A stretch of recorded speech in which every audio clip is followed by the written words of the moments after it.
Hi, it's me again, and it looks like Captain Kirk has had a little go at the BBC. Let's take a look at this story together. TV icon William Shatner has attacked the political BBC while defending the launch of his new series on Russian state-backed media channel RT. The actor wrote on Twitter, "I have a new show, I don't understand, that is premiering on July the 12th on RT. The news of Shatner's involvement with RT, which is a state-controlled media outlet paid for by the Russian federal budget, was greeted with disappointment by many of his fans." Now, the important fact there is, if you didn't know, RT is paid for by the Russian government. So the Russian government get to control a little bit of what's broadcast on there, and we'll get to more of that in a second. One of those fans wrote, "No, not RT. I have basically boycotted RT after the 2016 election, and you should too, please." No, he's free to do whatever he wants. If he wants to work for Russia, he can work for Russia, can't he? Replying to the boycotting fans' concerns, Shatner wrote, "Then don't watch it. It's simple." He included emoji of a man shrugging. It is the correct response. If you don't like what he's doing, you have to watch it, do you? If enough people don't watch it, he won't be doing it anymore. Simple. The conversation continued with another user who asked, "RT, the news channel, what's your new show about?"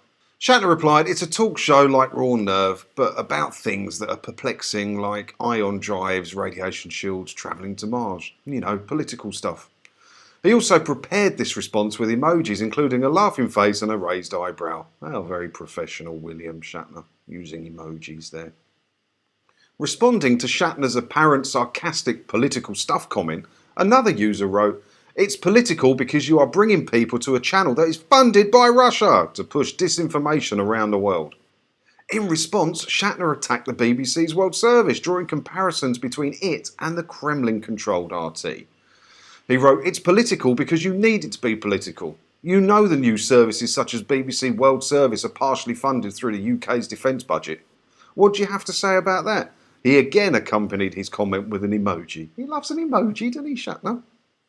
The BBC's Neil Henderson quickly responded, saying that the BBC's World Service is funded primarily by the licence fee, not the defence budget. It also gets a grant from the Foreign Office.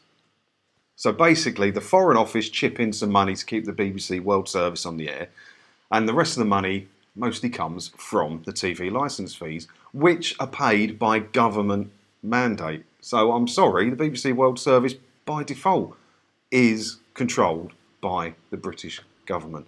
And it is in their charter that in times of emergency, the BBC must broadcast anything the government tell them to broadcast, written in the charter.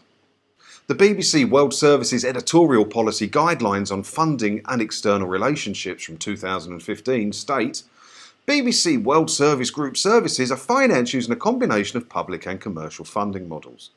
The BBC World Service is funded principally through the licence fee. It is also supported by limited commercial activities such as advertising and sponsorship, as well as some external funding from appropriate organisations." In 2015, the service was also handed a significant amount of funding as part of the UK's National Security Strategy and Strategy Defence and Security Review. So UK National Security Strategy is paying for the BBC, or helping to pay for the BBC World Service, but it's not government funded and it's not controlled like RT is. Shatner highlighted this document while discussing the World Service funding on Twitter. Told it was funded by licence fees and not the defence budget, he replied, "So licence fees in the UK go to national defence funding. That's an interesting factoid." Silito also commented, "While the government will be helping to pay the bills, editorial control remains entirely with the BBC." Well, maybe that's the case, maybe it's not. But if it isn't the case, then it will be soon, because in their midterm charter review, the government are going to appoint editorial controllers as part of the midterm review, so they don't get another Bashir. And if you think that's what it's about, then good for you. In 2020, Latvia and Lithuania took RT off the air over intelligence they said proved a close ally of President Vladimir Putin was the de facto head of the media outlet, which is something RT denied. Well, all the high-ups in the BBC are mates with people in the British government. And allies, especially it says the word ally. They're allies with the British government. They support the British government. So I don't see a lot of difference. Maybe you feel free to disagree with me in the comments. We'll have a bit of a chat about it. I don't see much difference between RT and the BBC. All government controlled, all funded by government charter or government money directly. It's the same. It's the same, isn't it? What do you think? Leave your comments below. Let me know what you think. We'll try and have a bit of a chat about it. And I'll see you in another video again soon. Thanks for watching.